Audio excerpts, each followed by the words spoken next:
이란의 거대한 가스전인 사우스파르스 하늘을 붉게 물들이던 가스연소 불꽃이 하나둘씩 자취를 감추고 있습니다. 단순한 설비 점검이나 기술적 결함 때문이 아닙니다. 현장에서 거대한 기계를 돌리던 노동자들이 일제히 손을 놓아버린 결과이며 체제를 향한 가장 차갑고도 치명적인 침묵이 시작된 것입니다. 에너지는 현대 국가의 생존을 지탱하는 혈액과도 같습니다. 그런데 지금 이란이라는 거대한 유기체 내부에서 혈류가 완전히 차단되는 전대미문의 사태가 실시간으로 벌어지고 있습니다. 지도층은 여전히 테헤란의 호화로운 궁전 안에서 안락함을 누리고 있을지 모르지만 그들이 쥐고 있는 권력의 유통기한은 이미 바닥을 드러내고 있는 중입니다. 이 사태를 단순히 먼 나라에서 벌어지는 흔한 시위 중 하나로 치부한다면 당신은 곧 닥쳐올 글로벌 경제의 지각 변동을 정면으로 맞닥뜨리게 될 것입니다. 석유와 가스가 멈춘다는 것은 단순히 불이 꺼지는 문제를 넘어 전 세계 에너지 공급망의 한 축이 통째로 뽑혀나가는 재앙을 의미하기 때문입니다. 당신이 이 흐름을 지금 당장 제대로 읽어내지 못한다면 앞으로 펼쳐질 불확실성의 시대에서 자산을 지키기는커녕 거대한 소용돌이에 휩쓸려 모든 것을 잃게 될지도 모릅니다. 지금 이 순간에도 이란의 에너지 터은 서서히 조여지고 있습니다. 단순한 분노를 넘어 체제의 뿌리를 뒤흔드는 이 거대한 정전 사태가 왜 중동을 넘어 전 세계의 공포가 되고 있는지 그 이면의 잔혹한 진실을 지금부터 하나씩 파헤쳐 보겠습니다. 이란의 실체를 냉정하게 들여다보면 이것은 평범한 국가라기보다 거대한 지주회사에 가깝습니다. 혁명수비대는 이 회사의 이사회이자 실질적인 경영권을 쥔 절대 권력자입니다. 이란 경제의 심장부인 석유와 가스, 그리고 석유화학 산업의 60% 이상이 하태물과 같은 수천 개의 유령 회사를 거느린 혁명수비대의 손아귀에 장악되어 있습니다. 이들은 국가의 자원을 독점하며 자신들의 권력을 공고히 하기 위한 거대한 지하 경제 제국을 건설해 왔습니다. 단순한 군사 조직을 넘어선 이 거대 자본 집단은 국민의 고열을 짜내어 체제 수호라는 명분 아래 장성들의 개인 금고를 채우는 데 혈안이 되어 있었습니다. 지금 아바주와 사우스파르스에서 석유 밸브를 잠근 노동자의 투박한 손길은 단순한 반정부 시위의 몸짓이 아닙니다. 그것은 독재 체제를 지탱하는 가장 강력한 기둥인 혁명수비대의 현금 흐름을 정면으로 타격하는 정밀한 경제적 암살입니다. 석유 판매를 통해 들어오던 막대한 오일머니가 끊기는 순간 혁명수비대가 구축한 충성의 네트워크는 급격히 부식되기 시작합니다. 현금을 매개로 유지되던 엘리트층의 결속력은 보급이 끊긴 전장의 군대처럼 순식간에 와해될 위기에 처해 있는 것입니다. 실제로 테헤란 암시장에서 벌어지고 있는 리알화 가치의 폭락 현상은 현 체제의 붕괴가가 초읽기에 들어갔음을 보여주는 결정적 증거입니다. 파업 소식이 전해지자마자 권력 상층부와 밀착된 큰손들은 이미 리알화를 버리고 달러와 금으로 자산을 도피시키며 각자 도생의 길을 찾고 있습니다. 시장에 퍼진 공포는 단순한 경제지표의 하락을 넘어 혁명수비대가 더 이상 자신들의 재산과 안위를 보장해주지 못할 것이라는 확신으로 변하고 있습니다. 돈줄이 마른 장군이 부하들에게 내리는 명령은 그저 공허한 메아리에 불과하며 급여를 받지 못한 하급 장교들의 청구는 이제 시민이 아닌 궁전의 심장부를 향할 준비를 하고 있습니다. 군대의 충성심은 애국심이 아니라 안정적인 보상에서 나온다는 역사의 진리는 이번에도 어김없이 증명될 것입니다. 체제의 심장을 뛰게 하던 뜨거운 돈의 흐름이 멈춘 지금 그들에게 남은 것은 텅 빈 금고와 서로를 향한 깊은 의심뿐입니다. 하지만 그들이 지금 이 순간 잃어가고 있는 것은 비단 손안의 현금과 금괴만이 아닙니다. 베이징과 모스크바의 전략 회의실 안에서 흐르는 공기는 지금 그 어느 때보다 차갑고 냉혹합니다. 그들에게 이란은 든든한 혈맹이 아니라 철저히 계산된 이해관계에 따라 이용 가치가 결정되는 도구에 불과했기 때문입니다. 지난 수년간 하메네이 체제는 국민들의 굶주림을 뒤로한 채 중국과 러시아라는 거대한 뒷배에 매달려 왔지만 이제 그 결속의 고리가 비참하게 끊어질 위기에 처했습니다. 정치적 구호로 포장된 동맹의 실체는 결국 이란의 석유와 가스라는 에너지가 원활하게 공급될 때만 유효한 시한부 계약이었습니다. 중국 입장에서는 지금 이란에서 벌어지는 에너지 마비 사태가 단순한 외교적 우려를 넘어선 실존적인 위협으로 다가오고 있습니다. 이란산 원유의 90% 이상을 받아내며 경제적 산소호흡기를 제공하던 중국의 독립정의사들은 이미 비상사태에 돌입했습니다. 특히 산동성 지역의 소규모 정유 공장들은 이란산 저가 원유 없이는 단 21일도 버티기 힘든 구조적 한계를 가지고 있습니다. 공급망이 끊기면 공장이 멈추고 이는 곧 중국 내부의 경제적 손실과 고용 불안으로 이어지기에 베이징은 결코 이 상황을 인내심 있게 지켜보지 않을 것입니다. 더욱 심각한 징후는 바다 위에서 포착되고 있습니다. 미국의 제재를 피해 어둠 속을 항해하던 이란의 유령 함대들이 말라카 해협 인근에서 발이 묶인 채 표류하고 있다는 소식이 들려오고 있습니다. 파업으로 인한 결제 시스템의 마비와 현지의 혼란으로 인해 대금 지급 확인이 지연되면서 거대한 유조선들이 목적지에 닿지 못하고 있는 것입니다. 중국은 안정적인 공급을 보장하지 못하는 파트너를 위해 수천억 달러의 투자 위험을 감수할 만큼 자비로운 국가가 아닙니다. 하메네이가 자신의 손안에 있는 밸브조차 통제하지 못한다는 사실이 확인되는 순간 베이징은 미련 없이 새로운 에너지 공급처를 찾아 등을 돌릴 준비를 마칠 것입니다. 러시아의 상황 또한 절박하기는 마찬가지입니다.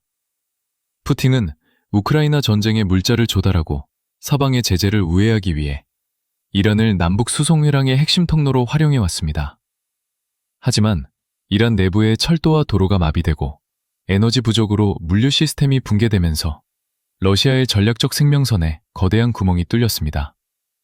전쟁 지속 능력을 위협받는 러시아에게 혼란에 빠진 이란은 이제 전략적 자산이 아니라 함께 침몰할 위험이 있는 낡은 짐짝으로 변해가고 있습니다. 동쪽의 두 거인이 불타는 이란이라는 배에서 뛰어내릴 국리를 시작했다는 사실은 하메네이 체제에게 그 어떤 시위대의 함성보다 더 공포스러운 선고가 될 것입니다. 동맹의 배신은 항상 가장 취약한 순간에 가장 잔인한 방식으로 이루어집니다. 외부의 보호막이 사라진 권력은 이제 맹렬한 기세로 몰아치는 내부의 불길을 오롯이 혼자 감당해야 하는 처지에 놓였습니다. 하지만 이 모든 거시적인 붕괴의 시작점은 결국 현장에서 묵묵히 렌치를 내려놓은 노동자들의 기술적인 결단에 있었습니다. 이란의 에너지 인프라는 마치 정교하게 연결된 도미노와 같습니다. 사우스파르스 가스전은 이 거대한 도미노의 첫 번째 조각이자 모든 시스템에 동력을 공급하는 엔진입니다. 이곳에서 생산된 가스는 이란 전체 원유 생산의 80%를 담당하는 아바즈 유전지대로 흘러들어가 지하 깊은 곳에 원유를 밀어올리는 지렛대 역할을 수행합니다. 가스 제주입이라 불리는 이 기술적 공정은 이란처럼 노후화된 유전에서 생산량을 유지하기 위한 유일한 생존 방식입니다. 만약 가스 공급이 단 며칠만 중단되어도 지하의 압력 평형은 완전히 깨져버리고 원유는 더 이상 지표면으로 솟아오르지 못하게 됩니다. 기계는 감정에 휘둘리지 않습니다. 정해진 물리적 인계치를 넘어서는 순간 붕괴는 시작됩니다. 노동자들이 통제실의 스위치를 내린 것은 단순히 가동을 멈춘 것이 아니라 국가의 현금 인출기 자체를 고장낸 행위입니다. 한 번 압력을 잃은 유정은 다시 가동하려 해도 과거의 생산량을 회복하기가 거의 불가능에 가깝습니다. 더욱이 이란은 수십 년간의 제재로 인해 핵심 부품을 교체할 능력도 기술도 부족한 상태입니다. 멈춰버린 압축기는 이제 거대한 고철 덩어리로 변해가고 있으며 이는 곧 하메네이 체제가 전 세계에 내다팔 수 있는 유일한 상품이 사라지고 있음을 의미합니다. 이것은 단순한 파업이 아닌 기술적 자살 시퀀스의 작동입니다. 통제권을 상실한 지도층은 당황하며 현장 복귀를 명령하고 있지만 기계공학적 한계 앞에서는 그 어떤 위험 있는 포고문도 무용지물입니다. 중국이 가장 먼저 등 돌릴 준비를 하는 이유도 여기에 있습니다. 그들은 이란의 정치적 혼란은 참을 수 있어도 자신들이 투자한 에너지 설비가 영구적인 손상을 입어 폐기물이 되는 것은 결코 용납하지 않을 것입니다. 노동자들은 자신들의 손에 든 렌치가 어떤 파괴력을 가졌는지 너무나 잘 알고 있었습니다. 그들은 가장 조용하지만 가장 확실한 방법으로 독재체제의 산소호흡기를 떼어버렸습니다. 가스가 멈추면 석유가 멈추고 석유가 멈추면 체제의 모든 자금줄이 마릅니다. 그리고 이 냉혹한 연쇄 반응은 이제 테헤란의 지배계층을 넘어 그들이 지원하던 중동 전역의 대리인들에게까지 그 어두운 그림자를 들이우고 있습니다. 이란은 지난 수십 년간 자신의 앞마당을 지키기 위해 천문학적인 비용을 쏟아부어 왔습니다. 레바논의 헤즈볼라와 예멘의 후티 반군, 그리고 시리아의 민병대까지 이른바 저항의 축이라 불리는 이들은 이란의 본토를 보호하는 강력한 전방 방어선이었습니다. 하지만 이 거대한 체스판을 유지하는 실제 에너지는 종교적 신념이 아니라 아바주와 사우스파르스에서 뿜어져 나오던 검은 황금과 가스였습니다. 아바즈에서 멈춘 석유 밸브는 단순히 테헤란의 가로등을 끄는 것에 그치지 않습니다. 그것은 베이루트와 사나, 그리고 다마스쿠스로 끊임없이 흘러가던 달러의 강줄기를 완전히 말려버리는 재앙의 시작입니다. 자금은 말랐었습니다. 보급은 끊겼습니다. 이란이 지난 수십 년간 피땀 흘려 구축해온 전략적 깊이는 이제 체제를 보호하는 방패가 아니라 그 무게를 견디지 못하고 스스로 무너져 내리는 거대한 짐덩이가 되어버렸습니다. 실제로 최근 시리아 접경지대에 주둔한 헤즈볼라 부대 내에서는 충격적인 소식이 들려오고 있습니다. 이란으로부터의 송금이 중단되면서 최전방 병사들에게 지급되던 급료가 몇 달째 밀려 있고, 심지어 기본적인 식량 보급조차 차질을 빚고 있다는 보고가 잇따르고 있습니다. 돈이 흐르지 않는 곳에서 용병의 충성심을 기대하는 것은 어불성설이며, 어제의 혈맹은 오늘 당장 가장 위험한 불만 세력으로 변모할 수 있습니다. 에너지 수입이 사라진 이란에게 이 거대한 대리인 네트워크는 이제 막대한 운영비만 잡아먹는 블랙홀일 뿐입니다. 중동 전역에 뻗어있던 이란의 영향력이라는 촉수들은 이제 영양분을 공급받지 못해 괴사하기 시작했습니다. 이란 본토가 시위와 파업으로 불타오르는 상황에서 멀리 떨어진 대리 세력들에게 보낼 여유자금 따위는 존재하지 않습니다. 그동안 이란이 뿌린 미사일과 드론, 그리고 수조 원의 자금은 결국 국민들의 복지와 미래를 맞바꾼 도박이었음이 이번 에너지 위기를 통해 명명백백히 드러났습니다. 지역의 패권을 꿈꾸던 하메네이의 야망은 이제 발등에 떨어진 불을 끄기에도 역부족인 처참한 현실에 직면해 있습니다. 대리인들에게 지급할 달러 현금이 바닥난 순간 그들이 자랑하던 전략적 자산은 순식간에 전략적 부채로 탈바꿈했습니다. 더욱 비참한 사실은 체제의 정점에 있는 지도층이 이러한 붕괴의 심각성을 전혀 인지하지 못한 채 여전히 현실과 동떨어진 인식 속에 갇혀 있다는 점입니다. 국민의 분노가 임계점을 넘어서는 순간은 대개 거창한 정치적 구호 때문이 아니라 지도층의 사소한 오만함에서 비롯됩니다. 지금 이란의 거리에서 터져나오는 함성은 단순히 배고픔을 넘어선 인간으로서의 자존감이 짓밟힌 데서 오는 처절한 저항입니다. 대통령 마수드 페제시키안이 텔레비전 카메라 앞에 섰을 때 국민들은 그에게서 위기를 해결할 실마리나 따뜻한 위로의 한마디를 기대했을지 모릅니다. 하지만 그가 보여준 모습은 현실과는 지독하게 단절된 권력의 민낯 그 자체였습니다. 그는 세련된 재킷을 걸친 채 에어컨이 가동되는 시원한 집무실 안에서 땀이 난다고 투덜댔습니다. 영하의 날씨에 난방조차 들어오지 않는 어두운 방 안에서 온 가족이 서로의 온기에 의지에 떨고 있는 국민들에게 이보다 더 잔인한 장면이 어디 있겠습니까? 의전상의 이유로 자켓을 벗지 못해 덥다며 불평하는 그의 목소리는 절망에 빠진 이들에게는 그 자체로 하나의 거대한 조롱이자 모욕이었습니다. 그는 국민들에게 에너지 소비를 10%만 줄이면 매일 수십만 배럴의 석유를 아낄 수 있다고 역설했습니다. 수학적으로는 완벽한 계산일지 모르나 그는 가장 본질적인 진실을 외면하고 있었습니다.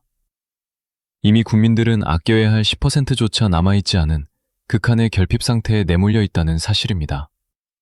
더 이상 쥐어짜낼 것이 없는 마른 수건을 들고 절약을 강요하는 지도자의 모습에서 국민들은 체제가 자신들을 보호할 의지도 능력도 없음을 뼈저리게 실감했습니다. 권력이 국민의 고통을 이해하려는 신념조차 포기했을 때 그 시스템은 이미 도덕적 사망 판고를 받은 것이나 다름없습니다. 시원한 방안의 대통령과 추위 속의 국민 사이에는 이제 그 어떤 소통의 다리도 남아있지 않습니다. 이러한 공감의 결여는 단순히 지도자 한 명의 개인적 자질 문제를 넘어 체제 전체가 감각을 상실한 채 썩어가고 있음을 보여주는 결정적 증거입니다. 하지만 더욱 섬뜩한 진실은 이러한 지도층의 무지가 단순한 해프닝으로 끝나지 않고 국가의 물리적 방어체계까지 송두리째 마비시키고 있다는 점입니다. 전기가 끊기는 순간 천군은 방향을 잃습니다. 많은 이들이 정전을 단순히 생활의 불편함 정도로 여기지만 독재 체제에게 전력은 물리적 통제력을 유지하는 신경계와 같습니다. 테헤란의 거리마다 촘촘하게 설치되어 시민들의 일거수일투족을 감시하던 수만 대의 안면인식 카메라는 이제 전원이 꺼진 채 무의미한 유리조각으로 변해버렸습니다. 시위자를 식별하고 실시간으로 추적하여 공포를 심어주던 첨단 감시망이 일순간에 증발해버린 것입니다. 감시받지 않는 군중은 더 이상 체제의 눈치를 보지 않으며 이는 공권력이 행사하던 심리적 지배력이 뿌리째 흔들리고 있음을 의미합니다. 체제는 시위대의 결집을 막기 위해 인터넷 속도를 늦추는 통제책을 썼지만 정전은 그보다 훨씬 치명적인 통신마비를 불러왔습니다.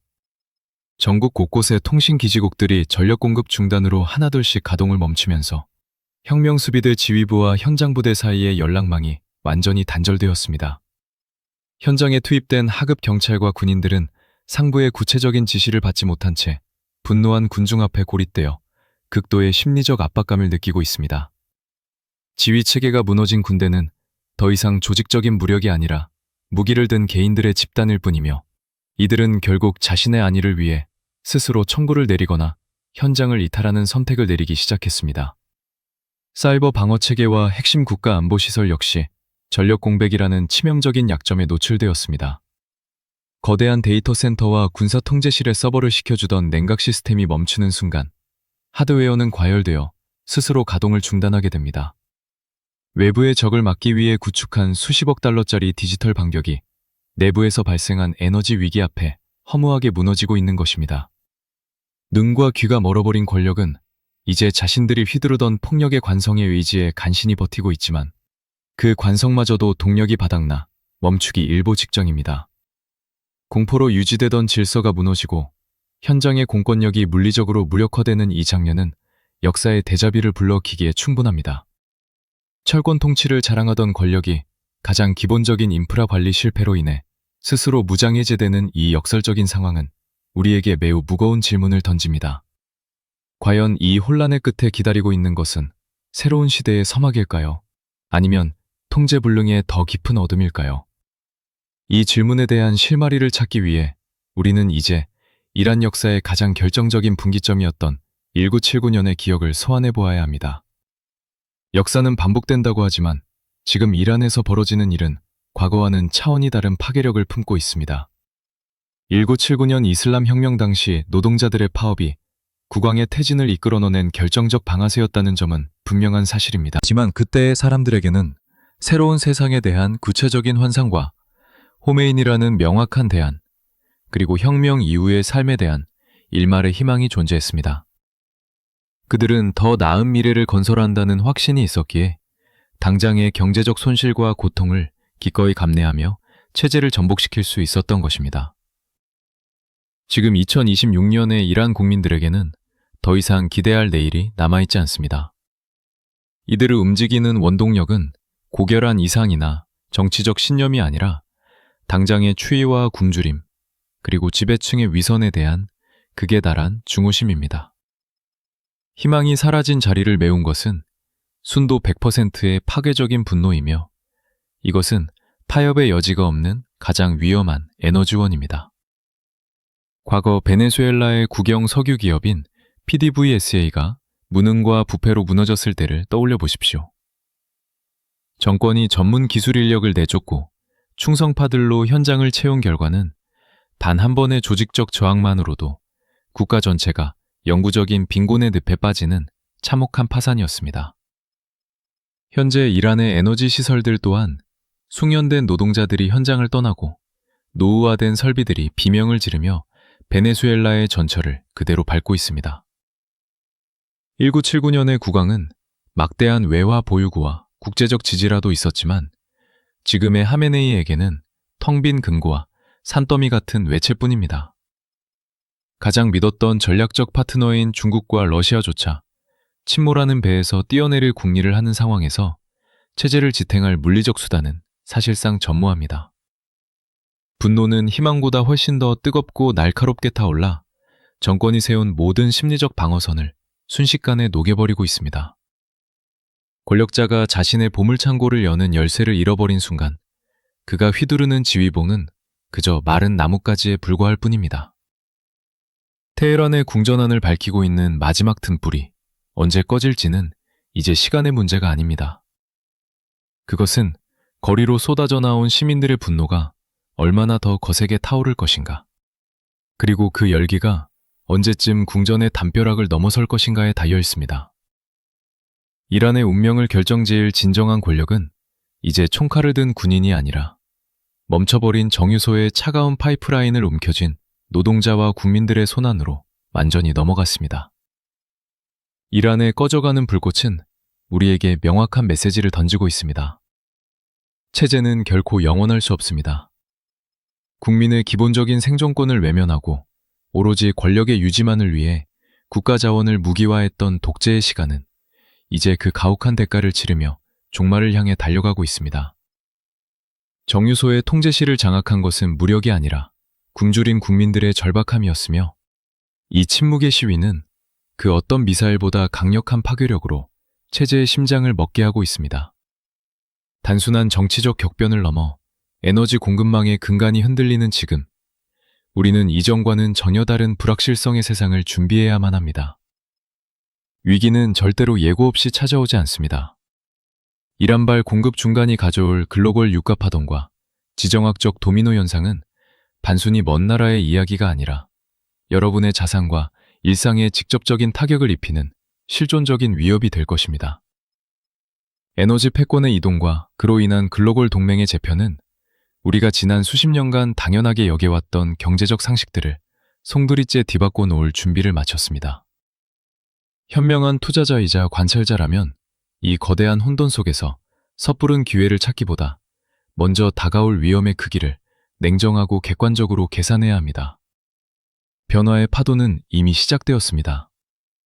가장 어두운 밤이 지나면 결국 새벽이 오듯 이란의 국민들이 손에 쥐고 있는 분노와 희망의 불씨가 어떤 새로운 국제 질서를 만들어낼지 우리는 끝까지 예의주시해야 할 것입니다. 권력의 등불이 꺼진 자리에 국민의 의지가 세우는 새로운 시대가 과연 중동의 지도를 어떻게 다시 그려낼지 그 서막이 지금 열리고 있습니다. 여러분은 이란산 원유가 사라진 세계 경제의 소용돌이 속에서 스스로를 지킬 확실한 대비책을 가지고 있습니까? 지금 이 순간 여러분의 선택과 통찰이 불확실한 미래를 돌파하는 가장 강력한 무기가 될 것입니다. 지금까지 이란 에너지 산업의 붕괴와 하메네이 체제의 몰락 이면에 숨겨진 잔혹한 진실에 대한 심층 분석이었습니다. 이 내용은 공개된 정보와 전략적 데이터를 바탕으로 한 주관적인 분석이며 최종적인 판단과 책임은 시청자 본인에게 있음을 알려드립니다. 미스터 워로그를 통해 세상의 이면을 꿰뚫어보는 날카로운 통찰력을 계속해서 키워가시길 바랍니다.